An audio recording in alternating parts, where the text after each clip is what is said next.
कहानी है वो है 17 साल की लड़की सिया की, जो उत्तर प्रदेश के देवगंज गांव में रहती है।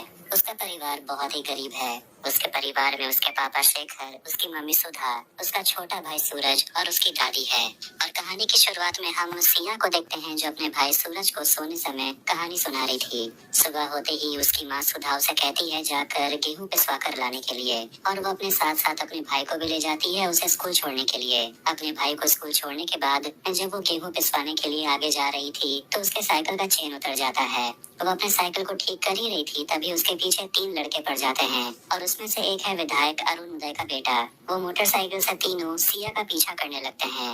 ये देखकर तो सिया बहुत ज्यादा घबरा जाती है। तभी बीच रास्ते में महेंद्र नाम का लड़का आ जाता है और उन तीनों लड़कों को रोक लेता है। सिया वहाँ से चली जाती है, इस बात से अनजान कि उसका गेहूं गिर रहा है। महेंद्र के पूछने पर कि आखिर वो कर क्या रहे थे, वो तीनों लड़के वहाँ से चले जाते हैं। विधायक अरुण उदय का भाई, जिसका नाम बच्चन है, जो सिया के पीछे पड़ा हुआ था, उसे उसके चाचा मिलने के लिए आते हैं।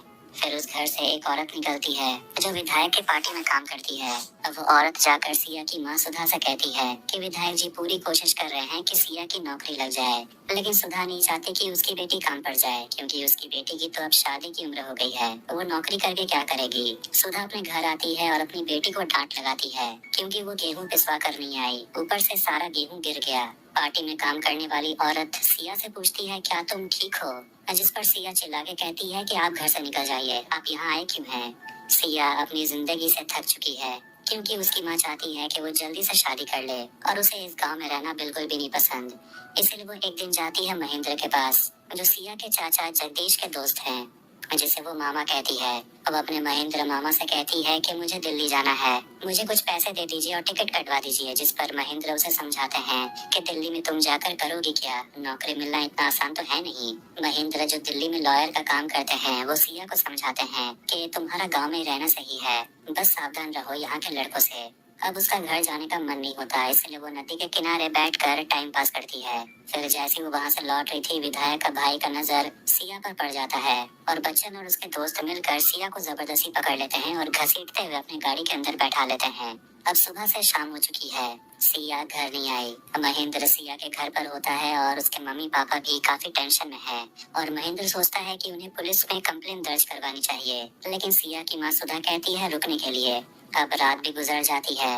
अगले दिन महेंद्र और सिया के मम्मी पापा पहुंचते हैं पुलिस में रिपोर्ट दर्ज करवाने के लिए, और महेंद्र इंस्पेक्टर पांडे से कहता है कि कल रात से सिया मिल नहीं रही। पुलिस इंस्पेक्टर पूछते हैं कि लड़की किसकी गायब हुई है, जिस पर महेंद्र कहता है शेखर जी की लड़की गायब हो गई है। पांडे जी महेंद्र से कहते हैं तो फिर तुम बीच में क्यों बोल रहे हो। सुधा बताती है कि महेंद्र मेरे देवर का दोस्त है और महेंद्र हमारे लिए परिवार जैसा ही है, और वो दिल्ली में वकालत करते हैं। अब इंस्पेक्टर पांडे सिया की मम्मी पापा की बात सुनते हैं और उन्हें कहते हैं कि रिपोर्ट लिखवाने की क्या ही जरूरत है, बेकार आप लोगों की बदनामी होगी, क्योंकि सभी को पता चल जाएगा कि आपकी लड़की गुम हो गई है। मैंने सब कुछ नोट कर लिया है, आप लोग अपने घर चले जाइए। महेंद्र कहता है कि आप प्लीज रिपोर्ट लिख लेते तो अच्छा होता, जिस पर पांडे कहता है कि अरे भाई अब जाइए यहाँ से।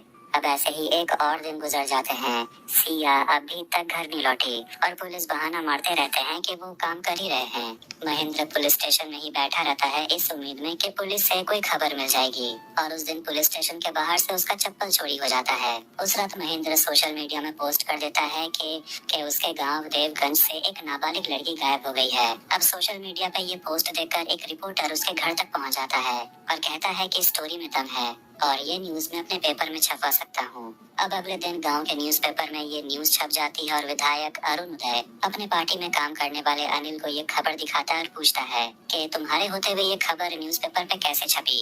अरुण उदय कहता है कि वो दिन भर मेहनत कर रहा है अपने पार्टी के छवि को सुधारने के लिए, सामने इलेक्शन भी है, अगर ऐसा ही होता रहेगा तो वो विधायक भी नहीं रहेगा। विधायक अरुण उदय इंस्पेक्टर इंचार्ज से मिलते हैं और उन्हें कहते हैं कि जिनके भी वजह से सिया गायब हुई है उन्हें जल्दी पकड़ने के लिए। शाम होते होते पुलिस ढूंढते हुए गांव के बाहर एक वीरान जगह में एक पुराने घर में आते हैं और वहां उन्हें 3 लड़के मिलते हैं और उनमें से एक विधायक का भाई भी है। उन तीनों को अरेस्ट कर लिया जाता है और उन्हें उस घर में सिया भी मिल जाती है, वो भी बहुत बुरे हालत में। तीनों लड़कों को अरेस्ट करके पुलिस स्टेशन लाया जाता है और 2 फीमेल ऑफिसर सिया को अंदर लेकर आती है। फिर कुछ डॉक्यूमेंट्स पर जबरदस्ती सिया के फिंगरप्रिंट ले लिए जाते हैं और ये क्लियर हो जाता है कि उन तीनों लड़कों ने सिया का रेप किया है। इसलिए उसे तुरंत पुलिस स्टेशन में फिजिकल एग्जामिनेशन के लिए लाया जाता है और उसे नहला दिया जाता है और सुबह होते ही उसे मेडिकल चेकअप के लिए हॉस्पिटल ले जाया जाता है। पुलिस सिया को लेकर कोर्ट पहुंचती है, जहां परिवार वालों को सिया से मिलने भी नहीं दिया जाता। जज सिया की हालत देखकर पुलिस से पूछती है कि ऐसा लगता है इस लड़की को नहला दिया गया है, और जब लड़की रात में ही मिल गई थी तो कल रात ही मेडिकल एग्जामिनेशन क्यों नहीं हुआ। जिस पर इंस्पेक्टर पांडे बस बहाना मारते रहते हैं और कुछ नहीं, जो जज भी समझती है। और यहाँ हमें पता चलता है कि सिया 6 दिन से लापता थी। उसे कटघरे पर बैठाया जाता है उसका बयान लेने के लिए। जज उसकी हालत देखकर उसे कहती है कि कोई उसे पानी पिलाओ। पानी पीने के लिए सिया अपने चेहरे से दुपट्टा हटाती है तो देखते हैं कि उसका पूरा आंख सूजा हुआ है। ये देखकर जज उसे पूछती है कि तुम आज बयान दे तो पाओगी। इसके बाद सिया बताने लगती है कि बच्चन सिंह और दीपक तिवारी ने मिलकर उसके साथ जबरदस्ती की। वो सिया को पकड़कर गाड़ी से वहां से ले जाते हैं और गाड़ी में ही उसके साथ जबरदस्ती किया जाता है। उसे बहुत मारा जाता है, उसके सारे कपड़े उतार दिए जाते हैं, जिसके बाद सिया को याद नहीं कि उसके साथ क्या हुआ था। जब सिया को होश आया तो वो खुद को बेड़ियों से बंधा हुआ पाती है और वो दर्द में चीखने लगती है। 3 दिन से सिया को खाने के लिए कुछ नहीं दिया गया था। तो वहीं हम घर के बाहर 5 लड़कों को देखते हैं जो आराम से खाना बनाकर खा रहे थे। रोज 5 लड़के सिया के साथ जबरदस्ती करते थे और उसे जान से मारने की धमकी देते थे। और जिस रूम में सिया को बांध के रखा गया था उसी रूम में लड़के आकर पेशाब भी करते थे और कमरे से गंदा महक आने के कारण एक लड़का अगले दिन रूम को धो देता है। फिर एक दिन सिया की हालत बहुत ज्यादा खराब हो गई थी। वो बहुत ज्यादा कमजोर हो गई थी क्योंकि उसे खाने के लिए कुछ भी नहीं दिया जाता था। ये सब कुछ बताने के बाद सिया जज से भीख मांगती है कि मुझे मेरे परिवार के पास वापस जाना है। फिर बाहर आकर वो अपने मम्मी पापा से मिलती है और घर आकर अपने छोटे भाई और अपने दादी से मिलती है। फिर आखिर में वो घर का अच्छा खाना भी खाती है। अब रात के समय सिया अपने छोटे भाई को कहानी पढ़ के सुना रही थी। वो अपने जिंदगी को नॉर्मल तरीके से जीने की कोशिश करती है, लेकिन अब शायद उसकी जिंदगी कभी नॉर्मल नहीं हो पाएगी। एक रात वो अपने मम्मी पापा से कहती है कि वो दिल्ली जाना चाहती है अपनी आंटी के पास। अगले दिन सिया के पापा सिया को लेकर दिल्ली के लिए निकल जाते हैं और रास्ते में वो अपने भाई के साथ बिताए हुए वक्त को याद करती है जब वो सूरज को साइकिल चलाना सिखा रही थी। आखिर में शेखर और सिया अपने चाचा चाची के घर पहुंच जाती है। सिया की चाची उसके लिए एक नया ड्रेस लेकर आई है। सिया अपनी चाची के घर में खुश रहने की कोशिश करती है और एक दिन महेंद्र सिया से पूछता है कि तुम कहाँ तक पढ़ी हो। वो कहती है क्लास 6 तक। महेंद्र से पूछता है कि तुम आगे पढ़ना नहीं चाहती। सिया महेंद्र के वकालत की किताब को देखने लगती है और सोचती है कि क्या वो कभी ऐसे किताबें पढ़ पाएगी। फिर हम देखते हैं कि वो अपनी चचेरी बहन को स्कूल छोड़ने के लिए जाती है, घर में खाना बनाती है।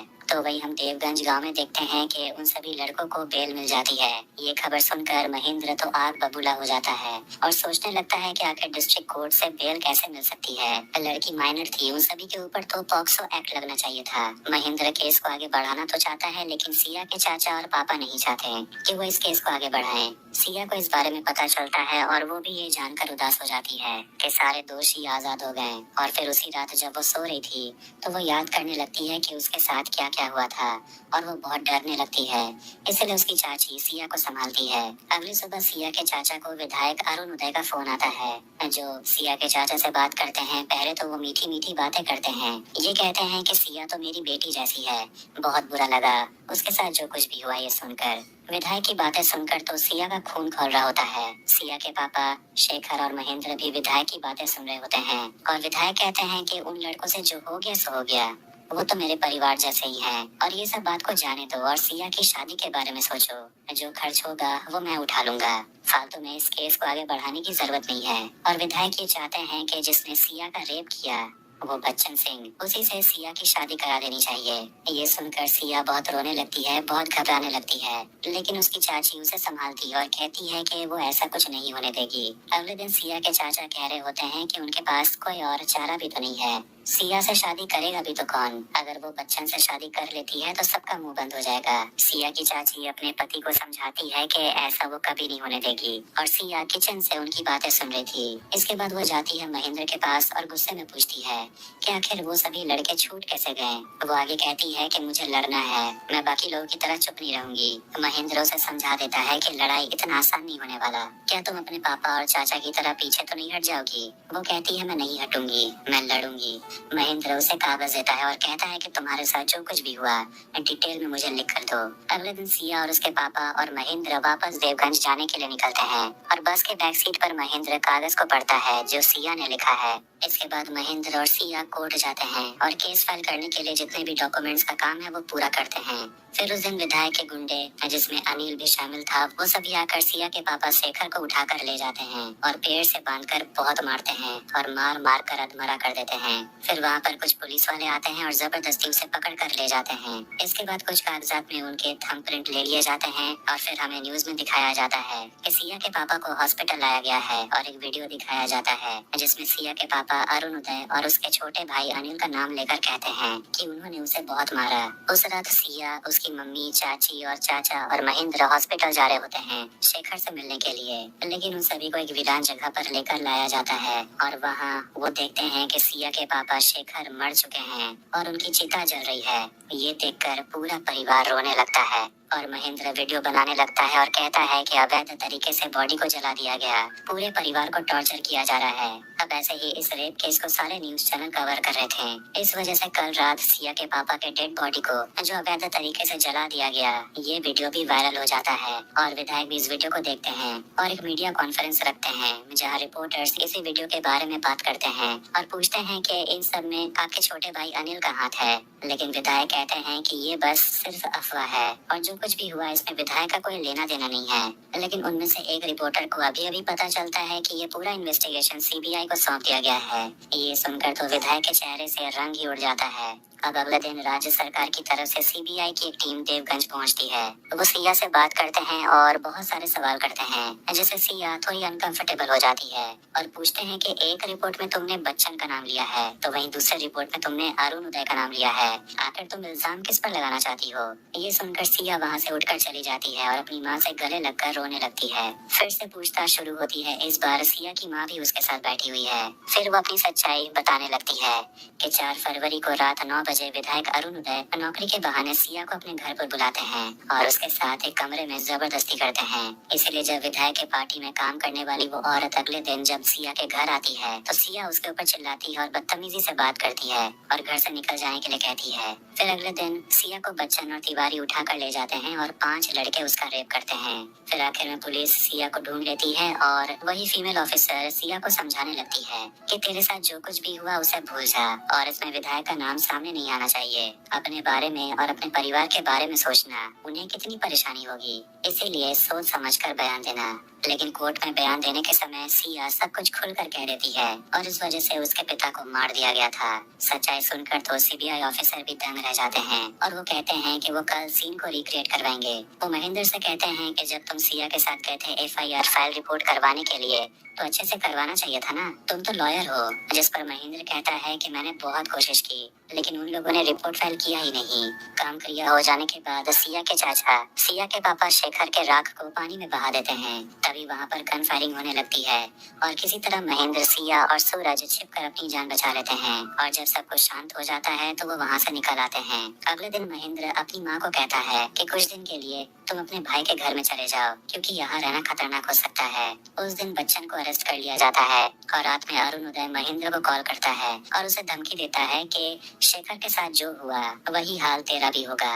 अगले दिन पुलिस आकर सिया के चाचा को उठाकर ले जाते हैं और महेंद्र विधायक के कॉल रिकॉर्डिंग जाकर सीबीआई ऑफिसर को सुना देता है जिसमें विधायक महेंद्र के पूरे परिवार को मारने की धमकी दे रहा था। इसलिए विधायक को पूछताछ के लिए पुलिस स्टेशन बुलाया जाता है, लेकिन विधायक के बहुत सारे समर्थक पहुंच जाते हैं और हंगामा करने लगते हैं। अरुणोदय सभी को शांत करता है और अंदर जाकर सीबीआई ऑफिसर को अपना बयान सबमिट कर देता है, लेकिन बदले में सीबीआई ऑफिसर उसे कागजात दिखाते हैं जिसमें लिखा हुआ है कि उनके पास परमिशन है कि वो विधायक को 14 दिन के लिए अपने कस्टडी में रख सकते हैं। अब ये सब सुनकर तो अरुणोदय के पसीने छूटने लगते हैं।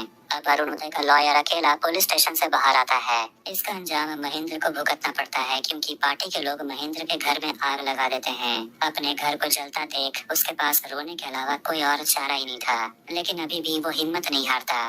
वो सिया के साथ डट के खड़ा है और सीबीआई ऑफिसर के सामने पूरा सीन रिक्रिएट किया जाता है। और सिया पूरे डिटेल में बताती है कि उस रात उसके साथ क्या क्या हुआ था और कैसे कैसे हुआ था। फॉरेंसिक टीम विधायक के कमरे में पहुंच जाती है जहां विधायक ने सिया के साथ जबरदस्ती की थी। अगले दिन महेंद्र, सिया, महेंद्र की मम्मी और चाची कोर्ट जाने के लिए निकलते हैं। सिया की चाची काफी डरी हुई है क्योंकि उसे लगता है कि कहीं विधायक के लोग उसके पति को भी न मार दें। तभी एक ट्रक आकर उनकी गाड़ी को ठोक देता है और गाड़ी पलट जाती है। रात के समय पुलिस एक्सीडेंट वाले जगह पर पहुंचती है और उन्हें बाहर से ही दिखता है कि गाड़ी में सिया जिंदा है और पूरा गाड़ी अंदर खून खून हो गया है। महेंद्र, सिया की मम्मी और चाची मर चुके हैं। सिया को तुरंत हॉस्पिटल ले जाया जाता है और एक न्यूज चैनल से हमें पता चलता है कि कई दिन गुजर चुके हैं, सिया कोमा में है और सीबीआई जांच जारी है। सिया की हालत अभी भी बहुत नाजुक है और उसका छोटा भाई उसके पास ही बैठा होता है। फिर फिल्म के लास्ट सीन में सिया अपना पैर हिलाती है, यानी कि अब वो कोमा से बाहर आ गई है और अब वो लड़ना कंटिन्यू रखेगी, भले ही उसका सबसे बड़ा सहारा महेंद्र उसके साथ नहीं है। और यहीं पर ये फिल्म खत्म हो जाती है। फिल्म के क्रेडिट सीन में गाना शुरू हो जाता है जिस गाने के लाइन कुछ ऐसे हैं, एक पंख की चिड़िया उड़ने चली, आसमान हंसता है। और इस लाइन के हिसाब से वो घायल एक पंख की चिड़िया कोई और नहीं बल्कि सिया है और वो न्याय पाने के लिए अकेली लड़ेगी, भले ही पूरी दुनिया इस बात के लिए उसका मजाक उड़ाए। तो अगर आपको ये वीडियो पसंद आया तो वीडियो को लाइक करें, चैनल को सब्सक्राइब करें ऐसी मूवीज और टीवी सीरीज एक्सप्लेनेशन के लिए। मिलते हैं नेक्स्ट वीडियो में। Take care.